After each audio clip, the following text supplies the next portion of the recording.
Oi.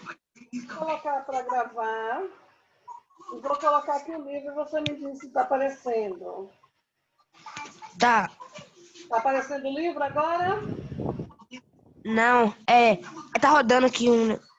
Agora apareceu. Pronto. 159 a página. Tá dando para ver o livro então, né? O quê? Tá dando para ver o livro, o meu livro? Tá. Pronto. Então, continuando o assunto, né?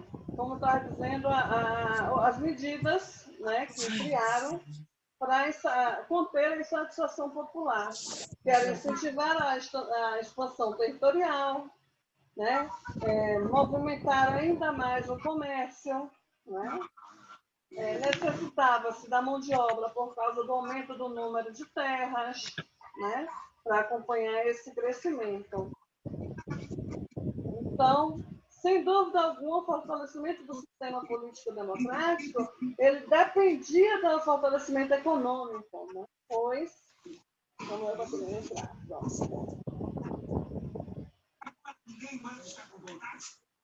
Os meninos não estão conseguindo.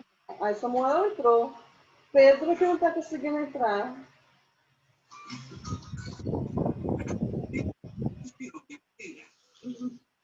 Pronto. As polis gregas estavam cada vez mais consolidadas e geralmente eram formadas por assembleias, conselhos e magistraturas. Né? Para vocês terem ideia, nesse período aí, chegou a ter mais de 500 cidades-estados na Grécia, sendo que as que mais se destacaram foram Esparta e Atenas.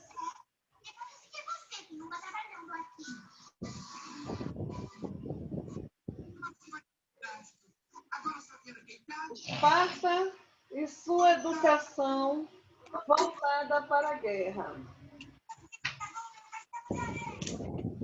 Deixa eu colocar aqui só a data aqui que eu tinha errado. 5/10.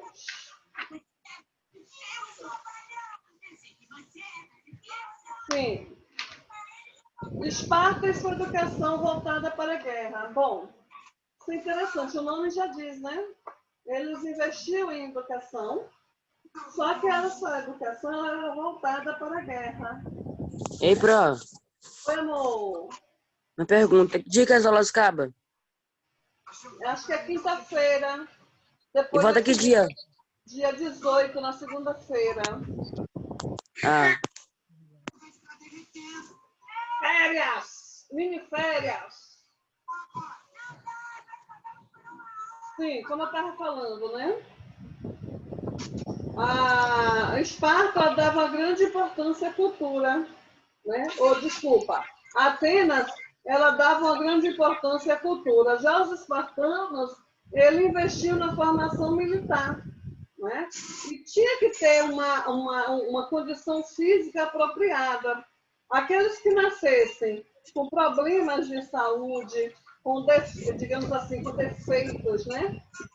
Que não pudessem servir, né? não pudessem participar de guerras, eles eram jogados de um penhasco, né? Nascesse cego, faltando uma mão, uma perna, né? Ou com qualquer problema de saúde, eles eram mortos, né? Eram jogados de um penhasco bem alto. A educação voltada para a formação militar, tanto de homens quanto de mulheres, bem como uma organização política bastante centralizada e baseada na oligarquia, caracterizavam os espartanos. Então, se eu perguntar a vocês, caracterizem os espartanos. Educação voltada para a formação militar.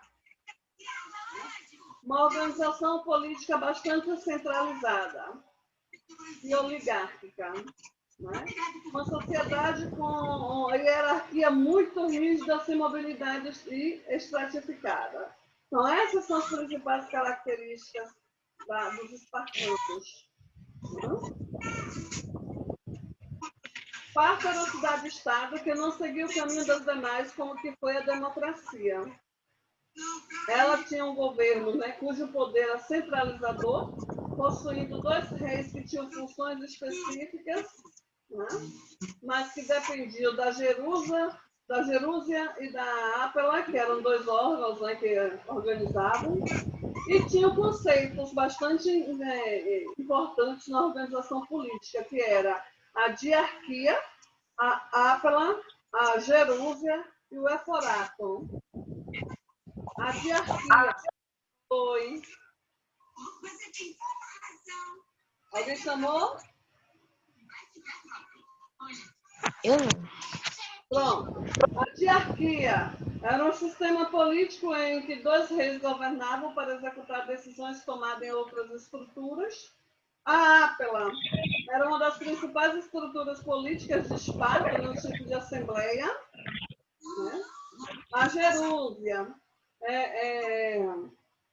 era um grupo com 28 participantes que tinha a função de elaborar leis, administrar e agir na aplicação da justiça.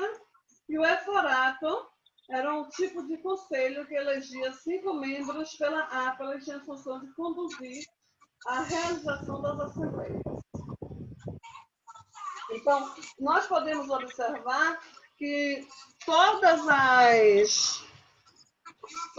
as épocas, elas tinham organizações que funcionavam politicamente, né? Porque sem essas organizações, sem regras, né? Sem uma política de... Como é que eu vou falar a palavra, meu Deus? Não é de correção, não. É uma política de fiscalização, digamos assim. A cidade não anda, né? Ela precisa ter alguém para criar as leis, alguém para cumprir as leis e alguém para executar as leis e suas punições. Senão, não adianta. Deixa eu beber um pouco de água. Peraí.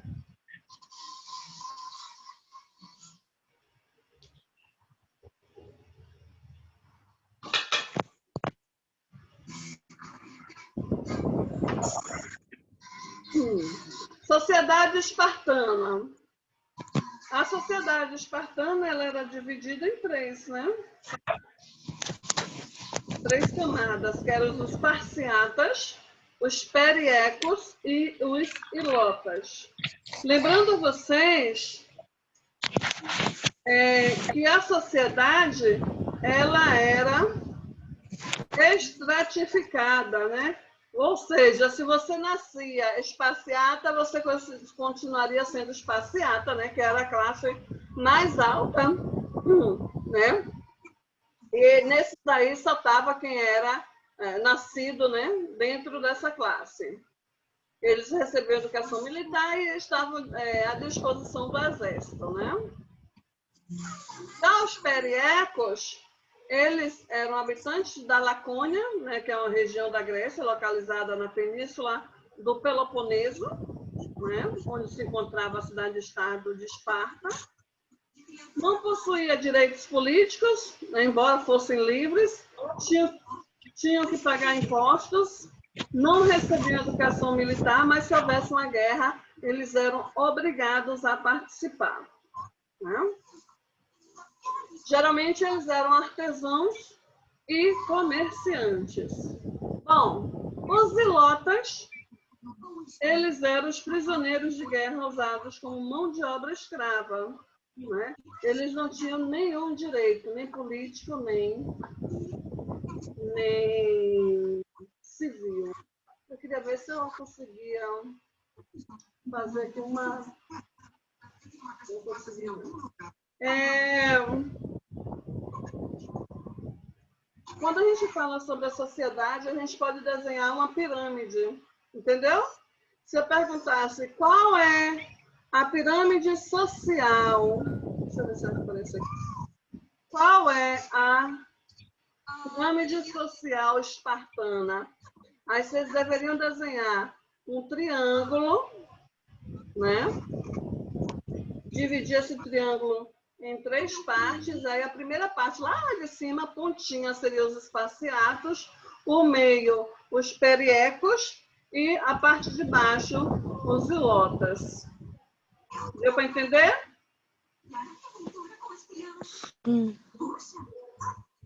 Educação espartana. Bom, o controle político exercido pelos esparciatas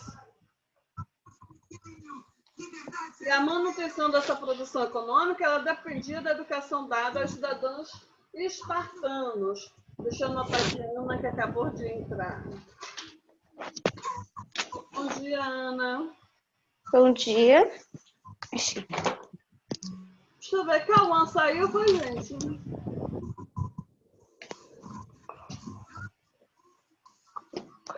Cadê arrumada aqui, mas eu também não queria bagunçar. Assim. Bom, as defesas espartanas estariam garantidas, né, por causa da educação militar em que eles eram recebidos, né, que eles recebiam, além dos preenchimentos dos cargos políticos, como da Jerúsia e da Apla, que eram estabelecidos. Né? Olha o que eu falei para vocês. A criança recém-nascida teria de passar por uma avaliação física e mental, né, que era feita pelo Conselho de Anciões para determinar se ela tinha condições de receber o treinamento militar, que era bastante rígido. Com 7 anos de idade, as crianças eram entregues ao governo espartano para iniciar a formação militar chamada de agogê. Os espartanos só eram considerados cidadãos aos 30 anos e poderiam ser aproveitados nas guerras até os 60 anos. Né? O treinamento dos homens era rígido e violento. Aos 12 anos de idade, eram obrigados a viver nus e sem comida nos penhascos. Os que sobrevivessem até 18 anos voltavam a Esparta. Faziam parte do treinamento, a caça aos zilotas, né, que eram os escravos, usando apenas uma faca.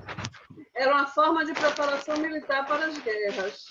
Já as mulheres espartanas, elas recebiam forte treinamento físico. Né?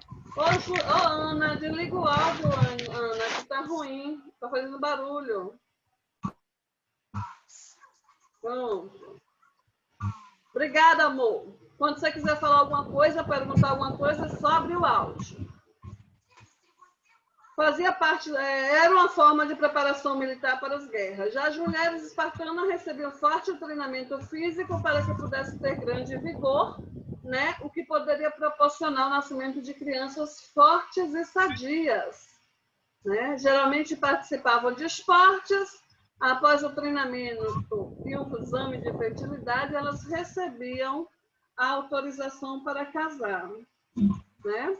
Ele aqui não diz, mas as crianças que nasciam com defeito, entre aspas, né? Elas eram jogadas num penhasco.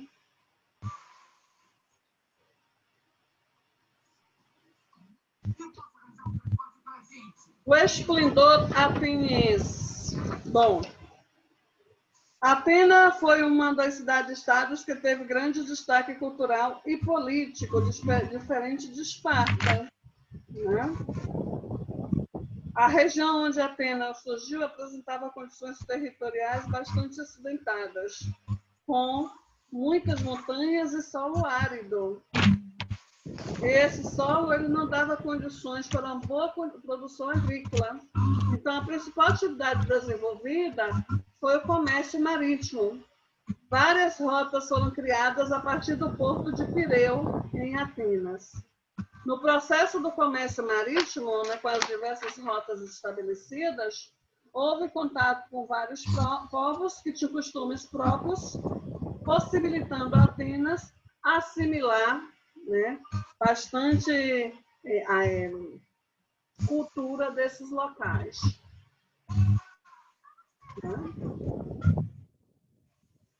Bom, e assim os atenienses desenvolveram vários sistemas políticos, né, como monarquia, aristocracia, oligarquia, tirania, né, e por último a democracia. Então, monarquia, aristocracia, oligarquia, tirania e democracia são fases né, são tipos, digamos assim, de governo, né?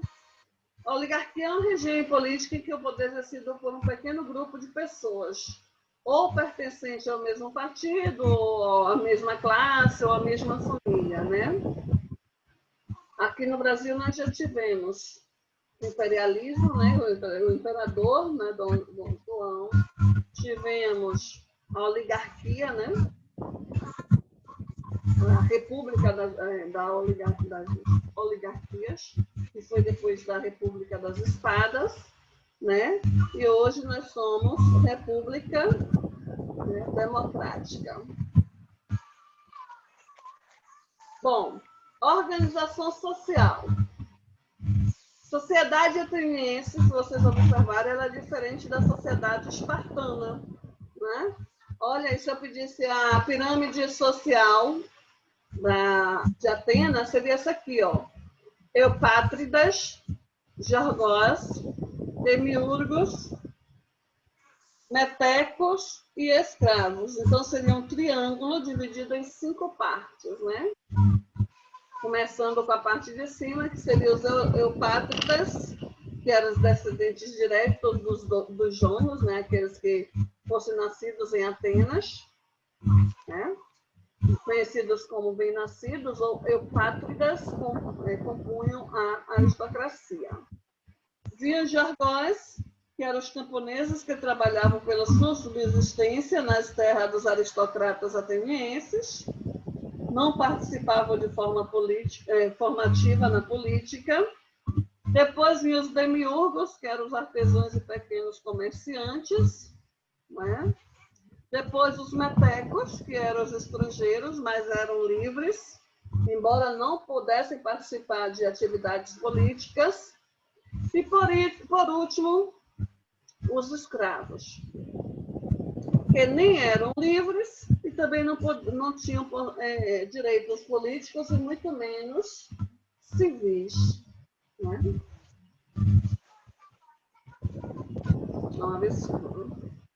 O sistema político democrático foi o mais largamente utilizado pelos atenienses. Embora a palavra democracia signifique governo do povo, né? Só poderiam os cidadãos nascidos em Atenas, né? Só participavam os cidadãos nascidos em Atenas e que fossem filhos de pai e mãe atenienses. Escravos e mulheres não participavam. Bom, diferente de Esparta, que a mulher participava das guerras, né, tinha uma posição boa, já na Atena, a mulher continuava sendo desvalorizada, né? Ela era totalmente dependente, né? E era controlada pelos homens. Desde pequena, ela era preparada para o casamento. O marido era escolhido pelos pais, né? Que era um verdadeiro negócio. Você casava com quem tinha dinheiro, né? E ela tinha que cuidar das tarefas domésticas, né? Além de servir ao marido. Era uma empregada, na realidade. O papel da mulher na Grécia. Bom, a gente já viu, né? Bom, as cidades são resultado do processo de sedentarização devido à Revolução Neolítica, né? Se lembra aquele processo que a gente viu do Paleolítico, né? Quando o homem ele não dominava nada, né? Ele mudava de lugar, eles eram nômades, né? Mudavam de local de acordo com o que o local oferecia, de comida, né? De abrigo, né? De animais para caça. Terminou, eles mudavam de lugares. Então, quando eles começam a dominar a área do plantio e do cultivo de animais, eles passam a ser sedentários, né? Então, isso ocorre na Revolução Neolítica. Certo? Alice? Pois bem, então, nós temos aí a questão das apólis, que era o espaço dos cidadãos homens livres, né, com condições iguais de participar das decisões das cidades, e tinha o gineceu. Até o nome é preconceituoso, né? Que gineceu e androceu são partes de uma planta, né? A parte feminina da planta se chama gineceu, né? Era o lugar das mulheres, né? Parte do poder e do pater familias. Pater familias era a figura do pai, aquele que exercia a autoridade absoluta sobre a esposa e os filhos e os escravos. Né? O casamento era um evento importante. Se a mulher tivesse irmãos, ao casar ela se tornaria filha de seu marido. Olha que absurdo! Tornando-se parte do poder dele. Se não tivesse irmãos, o marido se tornaria filho do pai da mulher. A mulher era uma maneira de segurar a troca de riquezas e poder. Quem é que está aqui? Né? E poder. Ô Maria, quem está aí com você? Sou eu, Pro.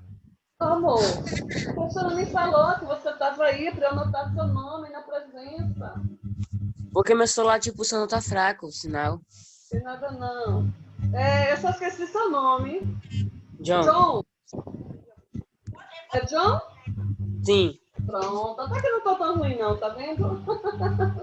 Quando você estiver com Maria ou com qualquer outra pessoa que não for no seu celular para aparecer seu nome, você me fala que é para anotar seu nome, viu?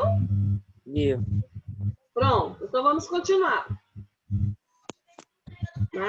A crença antiga era que o espírito permanecia ao lado dos vivos e a memória o mantinha presente, né? Essa era uma das características religiosas, né? Para onde vamos após a morte?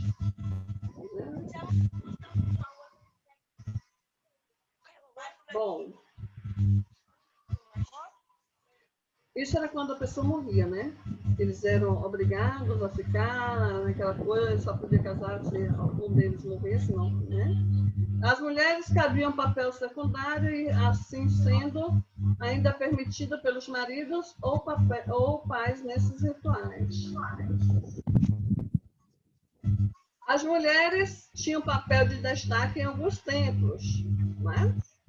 As pitonisas, que eram mulheres adivinhas, oráculos de Delfos, entre o elo entre os sacerdotes e o deus Apolo.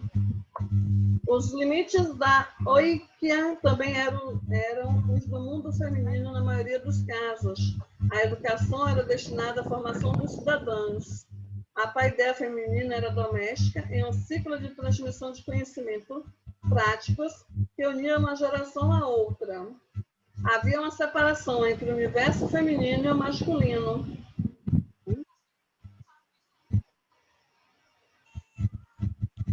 Da organização política aos legisladores atenienses. Bom, nós temos aí, né, a boa parte da sua história, né, fala que Atenas foi uma monarquia centralizada no Basileu.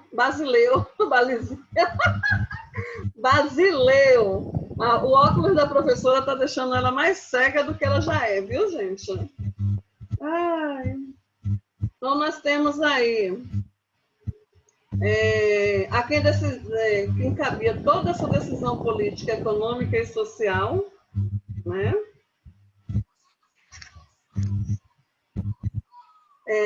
À medida que os setores da economia passaram a se fortalecer, né, permitindo a consolidação de certos espaços sociais. Deixa eu ver aqui uma coisa.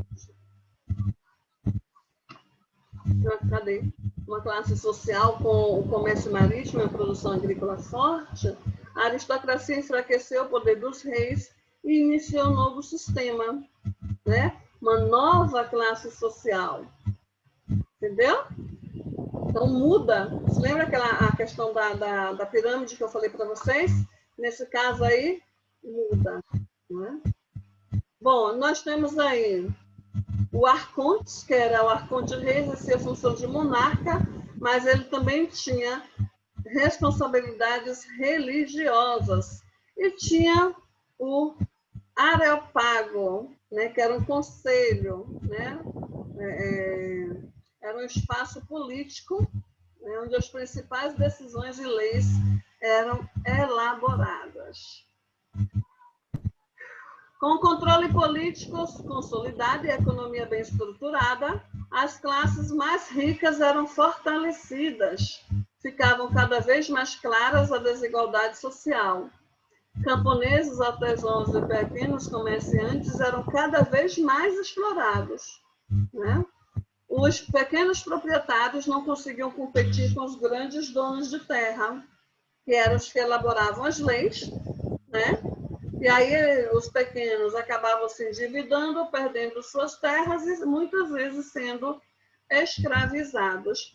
Então, se a gente observar, não tem muita diferença, né? De 600 anos antes de Cristo para hoje, né?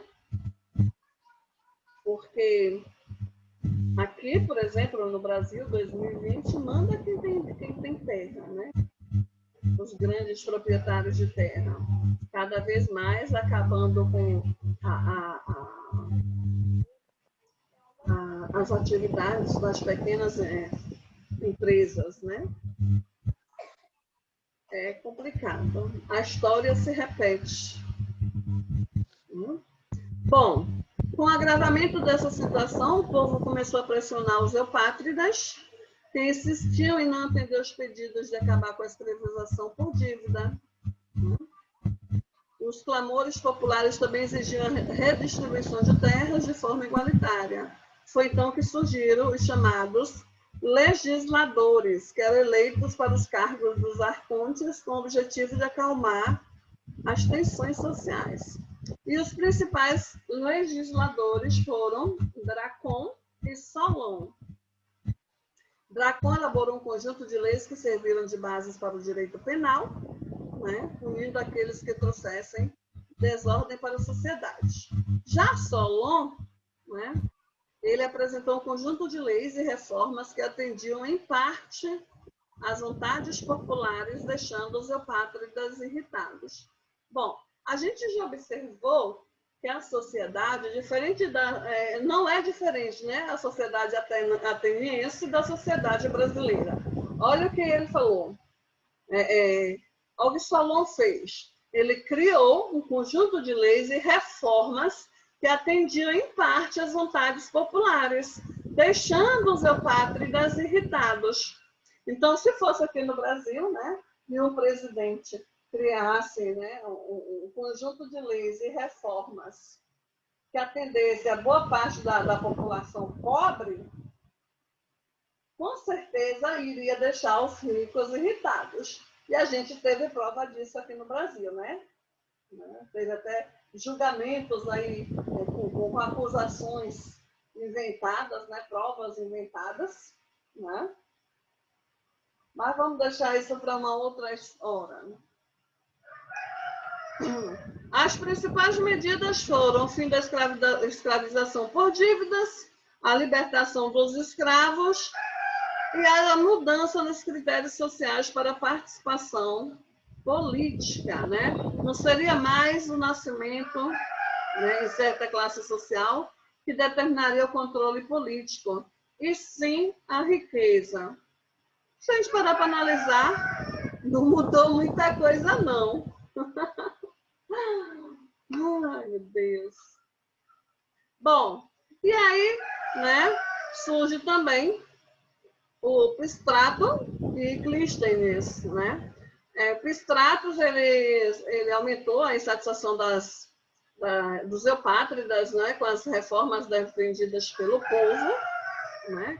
E cada vez mais enfraquecido, né? Ele teve várias medidas, né? Criou várias medidas. Dentre elas, a que mais se destacaram foi a reforma agrária, que distribuiu terras para o povo, né? Recursos financeiros para que pudessem cultivar as terras, a construção de obras públicas, né? Pondo fim ao desemprego nas cidades, o incentivo à cultura e aos esportes. João, faz favor. Oi? É o quê?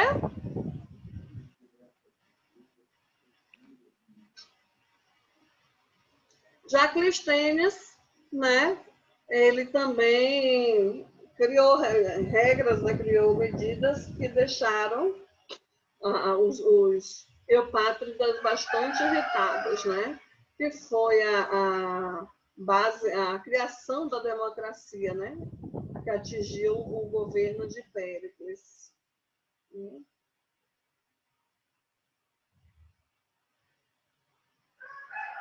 Vocês estão conseguindo entender esse assunto? Esse assunto é meio chatinho, mas dá para entender, né? Sim. Bom, alguma dúvida sobre o assunto, gente? Ó, aqui tem uma pesquisa na página 182, mas não precisa fazer não, viu?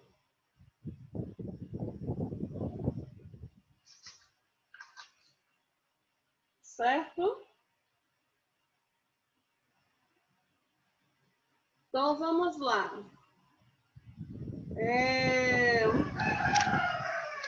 Vocês vão fazer as atividades desse capítulo até a página 181, certo? Certo. Todas as páginas até 181, mas não tem nenhum bicho de 7 cabeças aí, não. Viu? Alguma dúvida, gente? Não. Vocês falam não, eu tenho Não. até medo. Porque quando chega lá na prova, né? Ah, uma coisa.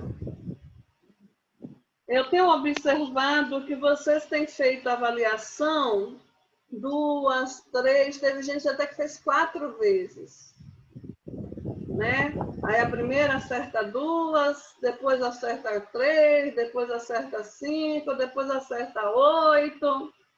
Bom, só será aceito a avaliação que foi feita primeiro. Se vocês fizeram uma avaliação 8 horas, outra 8h30, 8h50 e a outra 9h20, só vai ser aceita a primeira avaliação. Então, antes de ficar, faz aí a resposta, sei lá, só deu errado, não sei o que, vou fazer outra para ver se sai melhor. Vou pegar a resposta do livro. Vou pegar a resposta com fulano. Só será aceita a primeira resposta, a primeira prova que você respondeu. Se você respondeu e só tirou 2, e na outra você tirou 8, vai valer que você respondeu a primeira. Então, toma cuidado. Tá bom? Então, meus amores, alguma dúvida do assunto? Não, né? Não. Vocês vão responder aí. Não. Se tiver dúvida, manda a pergunta lá no portal, certo?